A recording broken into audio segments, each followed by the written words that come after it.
그래서 조선의 대책을 한번 보면은 조선의 대책도 그래서 사실 별게 없어요. 뭐 요런 것들인데 너무나 당연하지만 진율청을 설치합니다. 진율청을 설치해서 이제 유랑민이라고 하죠. 불황민들한테 이제 진율 조치를 해주는데 문제는 이 진율청이 운영이 안 돼요. 왜 운영이 안 되냐면은 어떤 일까지 발생하냐면 진율청에 있는 관원도 먹을 게 없어가지고 진율청 그냥 버리고 도망가요. 그런 일까지 발생합니다. 그래서 진율청을 설치는 하긴 하는데 모아놓은 곡식이 없으니까 운영이 제대로 안 되는 거고 두 번째 게 또 재밌는데 전반기죠. 상반기에는 비가 안 오니까 기우제를 지내요. 근데 하반기에는 비가 너무 많이 오니까 기청제를 또 지내요. 근데 아무런 효과가 없는 거죠. 기우제를 지내는데 폭우가 오기 시작하니까 이번 기청제를 지내는데 뭐 기청제 지내고 약간 폭설이 내리고 뭐 이런 식이니까 이것도 뭐 별로 효과를 못 보고 음. 그리고 세금 경감이 이제 가장 큰 건데 세금 중에서도 특히 그 군포 군포를 경감해주는 조치들을 많이 취합니다. 그래서 아마 이거는 세금을 걷는 것 자체가 거의 불가능한 상황이기 때문에 아마 취한 조치가 아닐까 싶고 네 번째가 또 이제 독특한 건데 군사훈련을 모두 전면 중지시킵니다. 그래서 원래는 지방의 군사들이 이렇게 다 같이 모여가지고 이때는 소고군 체제여서 지방의 군사들은 소고법에 의해서 다 같이 모여서 뭐 그 지역의 감사 이런 사람 밑에서 훈련하고 하는데 그거를 일체 다 중지시키는 조치를 취합니다. 예. 그리고 다섯 번째가 좀 재밌는데 너무 곡식이 없으니까 청나라한테 곡식을 수입해서 우선 급한 지역부터 나눠주자라는 논의가 나옵니다. 그래서 요거를 나오는데 여기에다 써놨듯이 이게 논의 끝에 결국 부결돼요. 부결되는데 그 이유는 모두가 예상하다시피 원수의 나라에서 곡식을 빌려올 수 없다. 첫 번째예요. 첫 번째인데 거기서 세부 논의로 들어가면은 사실 두 번째 이유가 현실적으로 뭐냐면은 청나라한테 곡식을 수입하는 순간 곡식을 유통할 수 있다라는 인식이 퍼지기 때문에 우리가 위기를 지난 이후에 청나라에서 우리한테 곡식을 요구할 것이다. 그러니까 애초에 곡식을 받지도 말고 주지도 말자라는 논의를 펼쳐요. 이게 그 허적이라고 혹시 보셨나요? 그 남인의 대표 뭐, 영주인데, 네. 네, 그 허적이 이런 논의를 많이 펼치죠.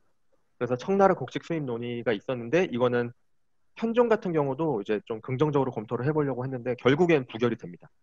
결국에는 부결이 되고 그리고 세금 경감 같은 거는 여기 써놓지는 않았지만 일부 학자들은 뭐라고 얘기하냐면은 이때 세금을 곡물로 걷지 말고 쌀로 통일해서 걷자라고 하면서 이때 대동법이 좀 확산되는 계기가 되었다라고 또 얘기를 하는 사람이 있는데 이걸 안 쓴 이유는 제가 볼 땐 논구가 좀 부족한 것 같아서 쓰진 않았습니다. 어쨌든 세금을 경감하면서 그러면 뭐 꿩고기 이런 거 내지 말고 그냥 쌀로 다 통일해서 내라라는 논의가 있는데 그것만 가지고 대동법이 확산됐다라고 말하기는 애매한 것 같아서 그냥 세금 경감까지만 써놨습니다.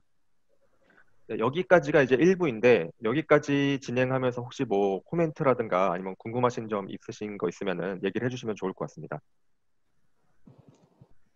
지금 조선이 1670년이면 17세기잖아요. 이 당시에 아마 이 경신대기근이 이 조선에만 있는 게 아니라 일본이나 유럽 쪽에서도 되게 크게 문제가 됐던 걸로 알고 있거든요. 그래서 학자들이 보기로 이 시기 17세기 이 시기를 소빙하기로 보통 보고 있어가지고 기원이 전 세계적으로 이렇게 기원이 떨어져서 농작물 소출이 다 전체적으로 이렇게 떨어져서 아사한 사람들이 굉장히 많다라는 그런 연구를 본 적이 있거든요. 네네. 그래서 아마 이 경신대기근도 그것과 연관되지 않을까 싶은데 혹시 공부하시면서 뭐 나온 내용들 있나요? 그거를 이제 2부에서 집중적으로 다뤄보려고 아, 했는데 그거랑 네, 관련해서 우선 한 가지만 말씀을 드리자면은 이 대책 부분에서 청나라 곡식 수입 논의가 있잖아요. 청나라 곡식 수입이 지금이야 뭐 예를 들어 미국에서 곡식 수입한다 하면은 배로 다 실어 나르면 되는데 이땐 그런 게 아니잖아요. 이때 요동 지방에 큰 기근이 나요. 요동 지방에 큰 기근이 나서 청나라에서 곡식을 수입한다라고 했을 때 요동 지방에서 육로로 가져오지는 못할 가능성이 높은 거죠. 요동 지역의 쌀을 갖고 올 수 없으니까. 그렇다고 강남 지방에 있는 거를 요동까지 육로로 수송할 수는 없잖아요. 그러면은 만약 청나라 곡식을 수입한다고 했을 때 강남 지방에 있는 쌀을 배로 서해로 이동해야 되는 문제가 생기는데 그렇게 하나 했을 때 아까 말했던 그 교역의 문제, 이 교역을 할 수 있다라는 인식이 생겨서 그게 향후에 안 좋은 쪽으로 영향을 미치지 않을까라는 의견들이 있어요. 그래서 청나라 곡식 수입 논의가 부결되는데 그 소빙하기로 인한 그 요동 지역의 대기근도 어떻게 보면 영향을 끼쳤다. 이렇게 이해를 할 수도 있는 거죠. 네, 그런 부분이 있습니다. 소비 강의 얘기는 이제 바로 다음 파트에서 자세하게 다룰 예정입니다. 네. 그럼 그 당시에 중국 내지의 국제 수급은 정상적으로 이루어지는 편이었나요, 그러면? 아, 그게 재밌는데 그 김문식 선생님이라는 분이 계신데 이 시기에 이런 대기근, 소빙하기 이런 거 집중적으로 연구하신 분이에요. 그분이 쓰신 논문에 따르면은 청나라도 이 시기에 똑같은 대기근 사태가 발생합니다. 강남의 수해 그리고 아까 말한 요동 지역의 대기근이 아, 발생하는데 놀랍게도 청나라는 강희제가 강력하게 구휼 정책을 펼쳐가지고 거의 큰 영향이 없이 그냥 지나가요. 어. 그래서 강희제의 구휼 정책이 굉장히 성공적으로 평가하고 강희제의 이런 명성이 높아지는 하나의 계기가 되었다라고 이제 평가가 되더라고요. 근데 반면에 조선은 이런 비축량이 이런 것들이 적어서 그런 건지 아니면 유통이 잘 안 되는 상황에서 그런 건지 모르겠는데 그래가지고 조선은 구휼 정책이 아까도 말했듯이 실패를 하죠. 진율청을 설치하지만 진율청으로 보내야 될 곡식이 없으니까. 그래서 중국 같은 경우는 내지에서 곡물을 유통하면서 구율 정책이 잘 됐지만 조선은 되지 않았다라고 이렇게 같은 시기를 비교해서 얘기할 수 있을 것 같아요. 제가 아는 한도에서 보충해서 말씀드리면 그 중국 같은 경우는 그 대운하가 수나라 양제 시기에 개발이 됐잖아요. 그래서 그 강남에 있었던 쌀이 이제 그 하북으로 이제 건너가는 그런 유통 체계가 되게 이른 시기에 그게 성립이 됐어요. 그래서 그 운하 곳곳에 그 식량을 보관하는 창고들을 굉장히 많이 지어놓거든요. 그래서 아마 그 구율 정책을 펼 때 그런 창고에 있었던 거를 이렇게 헐어가지고 이제 구율을 하는 경우가 굉장히 많은데 비해서 조선 같은 경우는 거의 비축량 자체가 거의 없어요. 왜냐하면 소출 자체도 그 인구 부양에 비해서 굉장히 적은 편이고 또 이제 그 제일 중요한 거는 보관 능력, 저장하는 기술 자체가 그렇게 발전되지 못해서 그 굉장히 단기간에 그거 보관할 수밖에 없거든요. 그래서 약간 중국하고 이런 차이점이 아마 그 저장 기술이라든가 저장 시설 차이가 있을 거고 또 한 가지는 시장의 발달이 너무 적잖아요. 그러니까 시장에서 거래되는 게 이제 쌀 이런 어떤 그 것들이 아니라 정말 기본적인 생필품 위주로 이렇게 왔다 갔다 하다 보니까 이 미국에 대한 그 저장 개념 자체가 시장에서 거래가 거의 안 됐어요. 그러다 보니까 이제 시장의 발달도 적고 그런 저장 기술도 떨어지고 이러다 보니까 이게 아마도 심하게 온 게 아닌가 그런 생각이 들거든요. 맞아요. 아주 적절한 지적인 것 같습니다. 거기에 조금 첨언을 하자면은 아까 대운하 얘기해 주셨잖아요. 대운하 같은 경우 이제 내지에 있는 인공으로 만든 강이잖아요. 그래서 거기에 운송을 할 때 기후의 영향을 크게 받지 않는데 조선 같은 경우는 그 대운하 개념으로 이용한 게 서해거든요. 서해. 그래서 서해 그 흔히 말하는 태안반도 이런 거를 대운하처럼 이용을 한 거죠. 좋은 선으로. 근데 아까 말씀드렸다시피 경신년 이때는 이상할 정도로 폭우랑 태풍이 심했던 시기예요. 그래서 배로 그 서울에 쌀이 부족할 때 전라도랑 경상도에 모아놓은 쌀을 이송하려고 해요. 이제 북쪽으로 보내려고. 근데 보내는 좋은 선마다 족족 태풍 때문에 침몰을 하는 거예요. 그래서 그냥 보내지 말아라. 라는 상소가 내려가고 아까 제주도로도 구율선을 보내요. 그 쌀을 잔뜩 싣고. 근데 다 침몰이에요. 다 침몰해서 제주도 사람들이 탈출도 못하고 제주도로 곡식도 못 보내는 그런 상황이 되는 거죠. 와, 그래가지고 그러니까 뭐 그 참 어떻게 진짜 할 뭐라고 수가 해야지? 없네요. 정말 진짜 총체적 난국이야. 총체적 혼돈의 카오스야 진짜. 그런 아니 상황이었던 아까 거예요.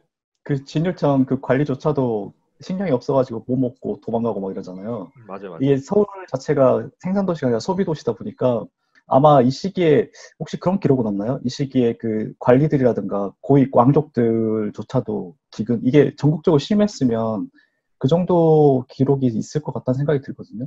그때 그 관리들이 사직서를 엄청 많이 내요. 사직서를 엄청 많이 내는데 근데 사실 조선에서는 사직서 내는 건 흔한 일이긴 해요. 그래서 이거를 이때 관리들이 낸 사직서를 당쟁의 일환으로 볼 건지 아니면 그러니까 사직서 낼 때 뭐 그런 거 있잖아요. 자기가 혐의를 받고 있으면은 사직서 내고 물러나겠다 이런 게 되게 많잖아요. 그런 거에 근데 2차 예성 논쟁 이런 게 한창 진행되고 있을 때여서 그거의 일환으로 볼지 아니면 지금 수도의 기근 상태가 심하기 때문에 그래서 사직서를 내고 지방으로 돌아가려고 하는 건지 그거를 정확히 원인과 결과를 따질 수는 없지만 어쨌든 요 시기에 또 사직서가 굉장히 많이 올라오고 그리고 또 요거랑 관련해서 또 요런 재미있는 이야기가 있는 게 서울에 비어있는 여염집이 엄청 많은데 그러니까 일반 민가들이죠. 일반 민가들이 엄청 많은데 사대부가 그거를 함부로 차지하지 못하게 하는 특별 정교가 내려와요. 그래서 그런 걸 보면은 서울도 지금 그 인구 이동이라든가 이런 것들이 심상치 않은 상태라는 거를 알 수가 있는 거죠. 추측이 가능한 거죠. 근데 뭐 이때는 사실 월급을 쌀로 준 거였기 때문에 그 우리 학교 근처 광흥창 네, 광창. 거기가 이제 관리들 녹봉 주는 곳이거든요. 쌀 잔뜩 모아놓고. 그래서 광흥창 주변이 사실 월급 받는 곳이 핫플레이스였는데 그래서 이제 맛집도 많고 이제 그게 공덕시장 이렇게까지 내려오는 건데 그 을밀대 이렇게까지 오는 건데 어쨌든 간에 거기가 곳간이 다 비어요. 그 관리들한테 줄 월급이 없는 거지. 쌀로 줘야 되는데 쌀이 없으니까. 그런 사태까지 벌어집니다. 그럼 월급 이게 아예 참 못 준 건가요, 그냥? 월급을 못 줬지. 아예 못 줬어. 대체하는 아무것도 없고요. 그치. 어, 그래서 면포라도 줘야 되는데 면포를 줄 수가 없는 거야. 왜냐면 면포도 세금이거든. 그래서 면포를 세금으로 받아야 되는데 아까 여기 세금 경감에서 군포를 받는 거를 이제 안 한다 그랬잖아. 근데 군포를 안 받으니까 이제 세금으로 대신 쌀 대신 줄 면포가 없는 거지. 서울에 원래 아까 태영님이 말해준 것처럼 서울로 원래 모여야 될 쌀이랑 면포가 하나도 모이지 않은 상태고 그나마 비축량이 있던 거는 구율총으로 다 나눠져 버린 거고 이런 사태가 이제 발생하게 되는 겁니다. 또 운송수단이 소인데 소는 또 구제역으로 다 죽어버렸지. 뭐 이거 아주 진짜 혼돈의 카오스일 거야. 지금으로 따지면은 모든 택배차가 다 멈춰버린 거야. 타이어가 다 펑크 나가지고. 그런 사태니까 가뜩이나 육상 운송도 안 되고 해상 운송하려니까 태풍 오지. 진짜 어떻게 뭐 방법이 없었을 것 같아요. 이게 지금 보면 1670년이면 임진왜란이 일어난 지 한 60년 정도? 60년, 70년 정도밖에 안 된 시점인데 거기다 이렇게 온 나라가 뒤집어지는 자연재해까지 같이 오니 진짜 이 시기에 아마 사람들이 지옥에 산다라는 말을 많이 했었을 것 같다는 생각이 들어요. 그리고 또 좀 아쉬운 게 이게 거진 한 1년 정도 일어난 재해거든요. 물론 1년이라는 게 굉장히 긴 기간이고 수학의 시기긴 한데 1년 자연재해에서 그 세금을 못 걷고 수학을 못 한다고 해가지고 이렇게 100만 명 가까운 사람들이 죽을 정도로 됐다는 거는 국가 시스템에 굉장히 좀 문제가 많이 있었지 않았을까 하는 그런 예상도 가능한 것 같아요. 예, 맞습니다. 그 얘기도 그러자도 2부에서 해보려고 했는데 그럼 자연스럽게 2부로 넘어.